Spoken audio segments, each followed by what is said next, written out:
Jadi yang tengkorak ini nih, itu temuannya Pater Verhoeven. Ada yang di Langgua juga di beberapa tempat.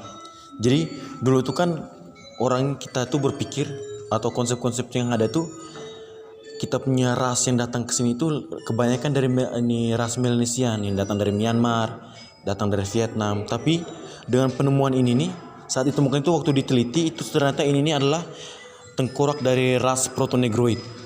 Jadi dengan itu tuh kemudian ini ada sebuah konsep baru bahwa sebenarnya dulu tuh ras Negroid yang datang dari Australia, dari Papua New Guinea itu pernah datang sampai ke timur sini.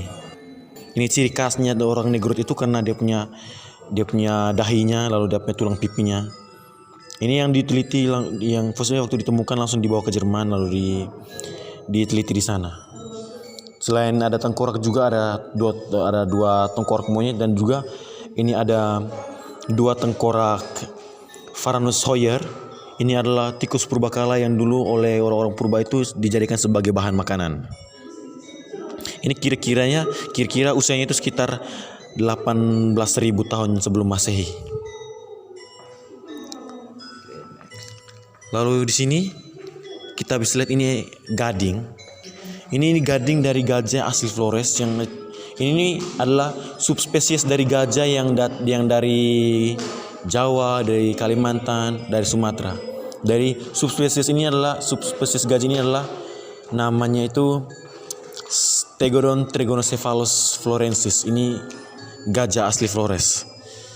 Perbedaannya dengan gajah lain itu karena badannya memang lebih kecil, tapi keunggulannya itu adalah di geraham sama di gadingnya. Gerahamnya itu lebih besar dan juga gadingnya itu lebih tinggi.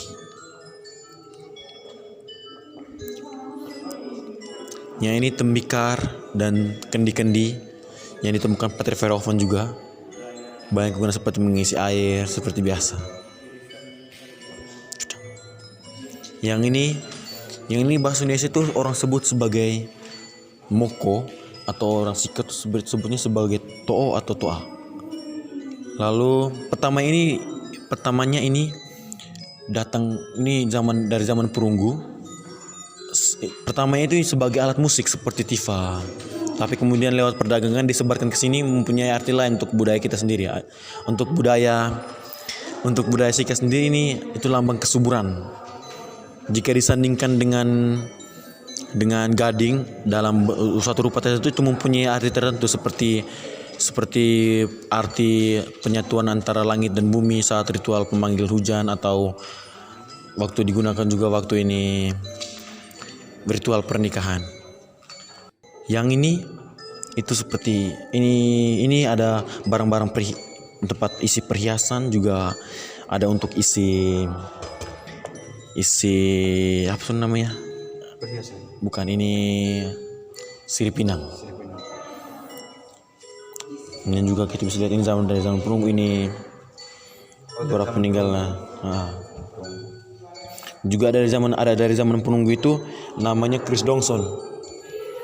Chris Dongson ini sengaja tidak ditampilkan di sini karena dari dataran Cina sampai Asia Tenggara itu cuma ada dua, yang sekarang ada di Cina dan sekarang ada di sini. Jadi sengaja tidak ditampilkan karena takutnya akan ada manipulasi. Chris Dongson.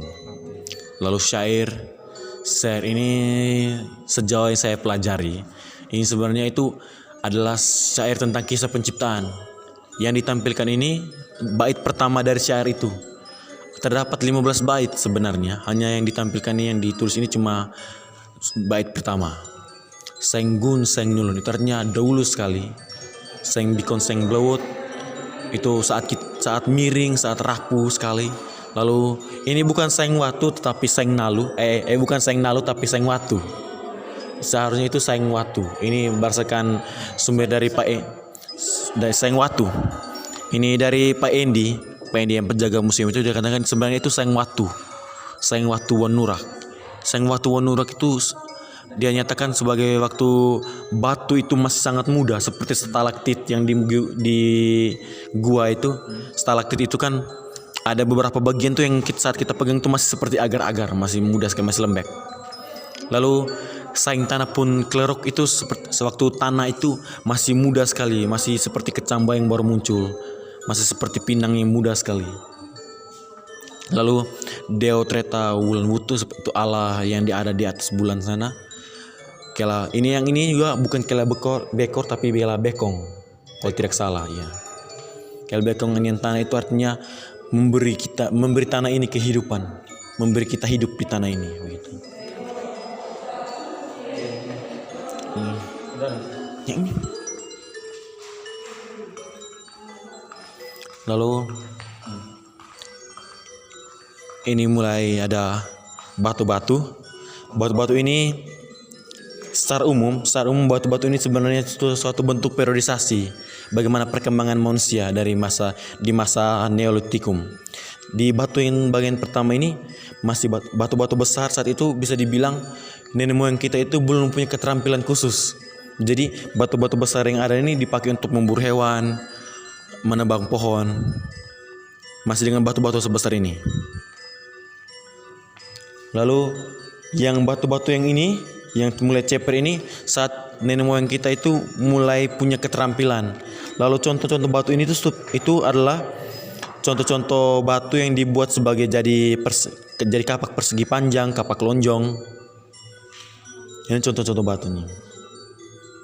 Lalu kapak-kapak ini kan kalau di dalam artikel yang ditulis itu cirinya itu lebih ke arah ciri kapak yang berasal dari Jawa. Sedangkan dari Irian cuma beberapa.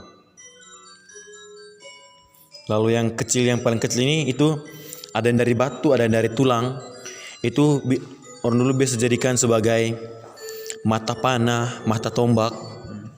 Juga ada beberapa yang dipakai untuk mengiris, untuk mengeruk mengkuliti kulit pohon, juga membersihkan kulit-kulit, mengkeruk-keruk kulit binatang. Seperti itu. Oke. Kalau sampai di sini terakhir itu adalah Watu Mahe. Watu Mahe itu pada periode ini kita bisa lihat bahwa orang-orang itu sudah mulai mengenal ada sesuatu di belakang batu itu, bahwa mereka mulai percaya ada kekuatan magis di belakang batu itu sendiri. Jadi sebenarnya kita bisa lihat bahwa periodisasi ini bagaimana manusia berangkat dari melihat batu itu cuma sebagai alat biasa, alat-alat rumah tangga biasa mereka, sampai pada pemahaman akan batu itu yang lebih tinggi, bahwa di belakang batu itu punya makna lebih, punya arti yang mereka tarik sebagai kepercayaan mereka. Seperti itu.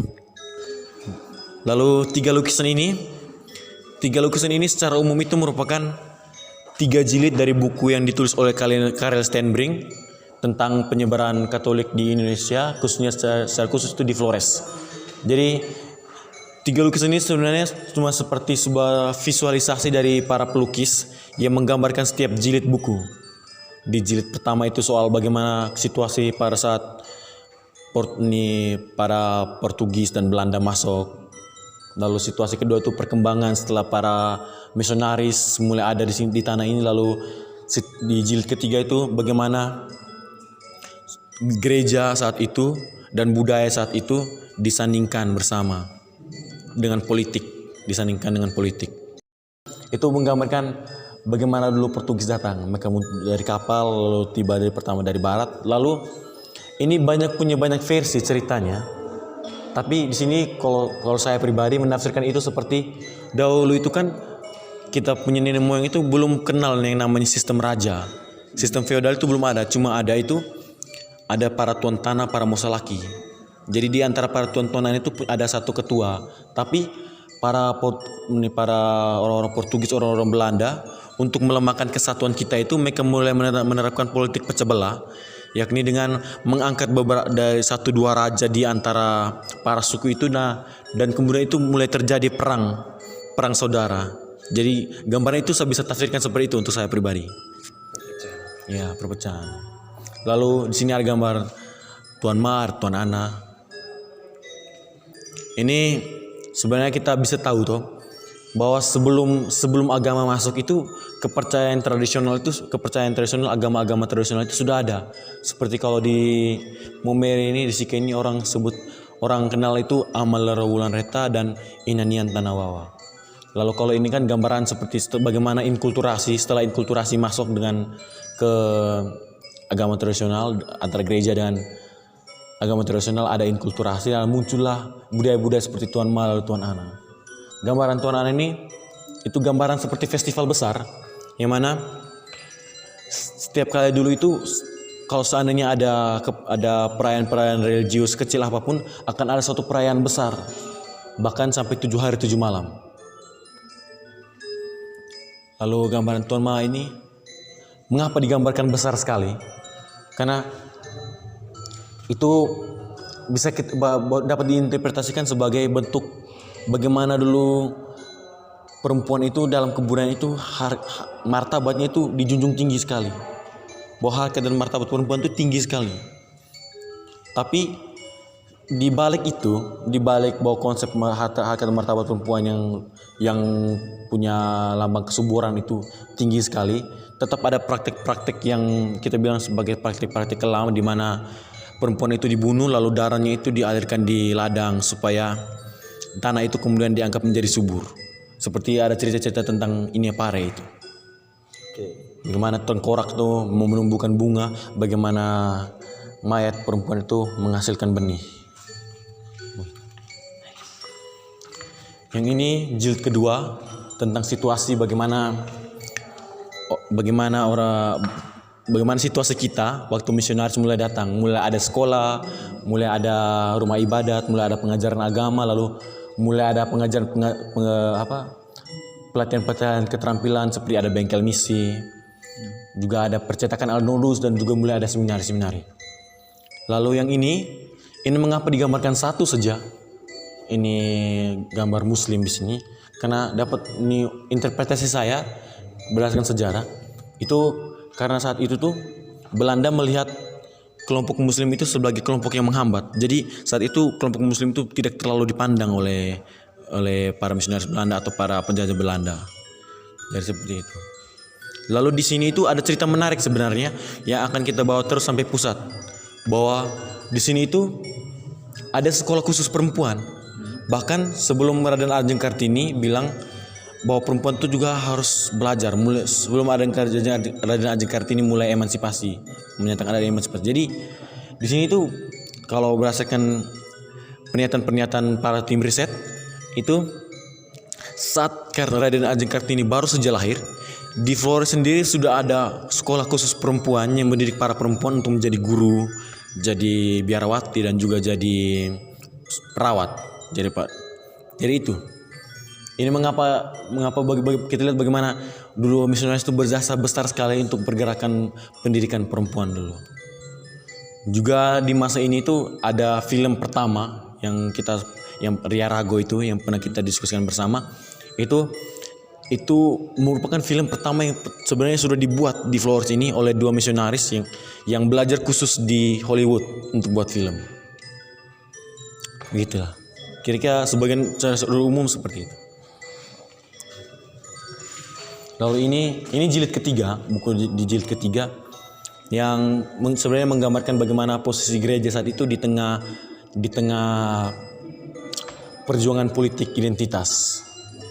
Di mana ada Kani 5 yaitu Kangai Nita Liomomere yang bersatu bersama hendak melawan hegemoni dari Raja Sika yang dinyatakan dulu itu punya kebijakan-kebijakan yang sangat menekan dan membuat banyak seperti pokoknya kebijakan yang kurang adil untuk rakyat.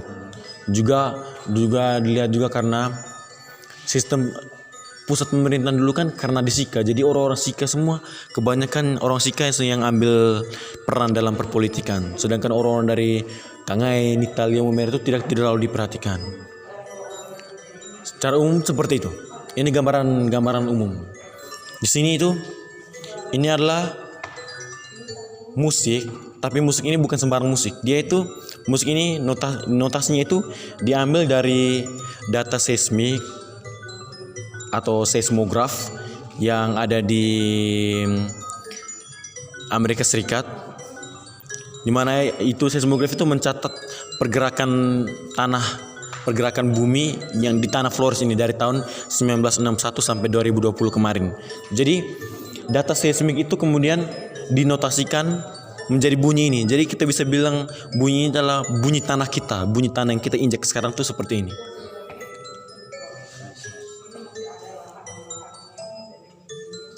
Itu misi foto tulisan.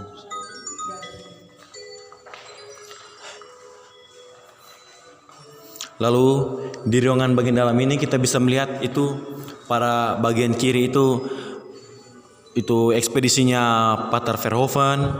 Lalu di bagian depan ada penjelasan singkat tentang Pater Piet itu.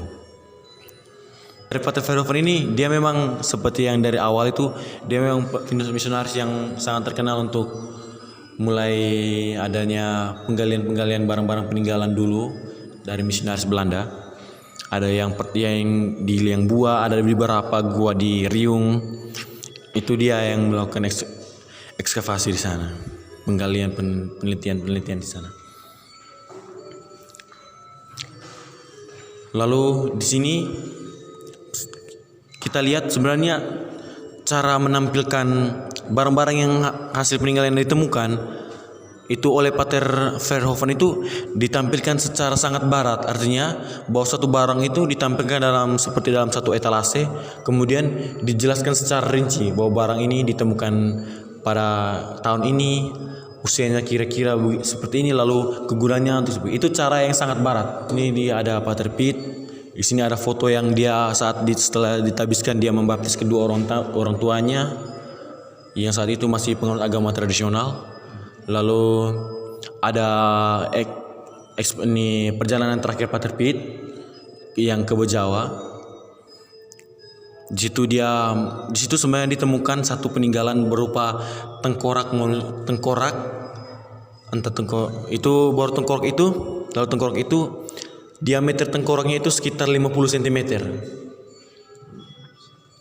Itu yang dia temukan di Bejawa. Tetapi waktu tengkorak itu hendak dibawa ke museum, orang-orang adat di sana meminta satu syarat agar Pater Piet memberikan mereka ayam jantan yang seluruh bulunya berwarna merah. Dan hal itu sangat sulit dan tidak bisa dipenuhi oleh Pater Piet. Makanya peninggalan itu tetap berada di sana. Lalu ini gaya Pater Piet untuk menampilkan barang-barang adat itu. Berbeda seperti Pater Verhoeven, Pater Piet itu sangat terbuka orangnya untuk menampilkan barang-barang adat. Jadi dia tuh memberi penjelasan seperti barang-barang seperti gading dan moko jika disandingkan punya arti yang berbeda jika gading atau dengan perhiasan itu disandingkan bersama. Jadi dia itu memberikan suatu penjelasannya supaya masyarakat tuh benar-benar tahu bahwa kita punya barang tuh artinya seperti itu. Bahwa kita punya barang kalau kita sandingkan dengan barang yang lain itu punya arti lain lagi. Jadi yang dia angkat sendiri itu bukan cuma barang-barang peninggalan ya, tapi juga dengan makna dan nilai yang ada di belakang itu untuk kita punya masyarakat. Gitu. Lalu yang ini itu sketsa-sketsa yang ada dalam bukunya Pater Piet. Ada sketsa tentang gading, perhiasan, ada sketsa tentang ular.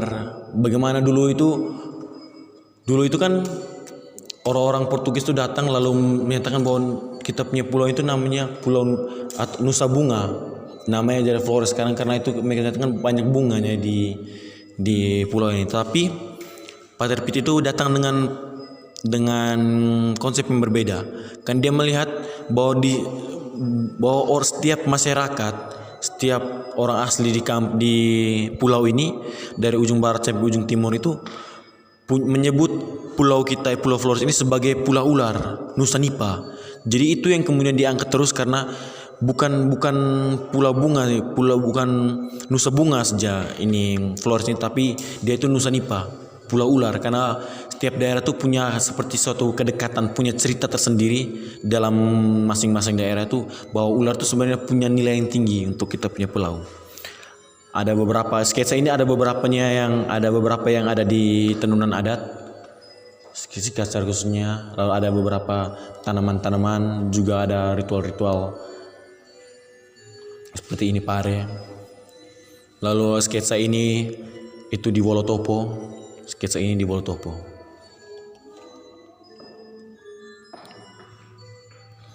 Dan yang pada bagian akhir ini seperti itu adalah bentuk terperinci, bukan atau gambaran umum saja bahwa dulu itu pernah ada ritual atau acara keagamaan yang kemudian diberikan dengan adanya banyak atau ramai sekali festivalnya itu. Ini kalau tidak salah di Bejawa. Juga ini kita bisa lihat ini adalah leluhurnya Pak Franseda. Lalu yang ini itu gambaran seorang guru agama dari Sika.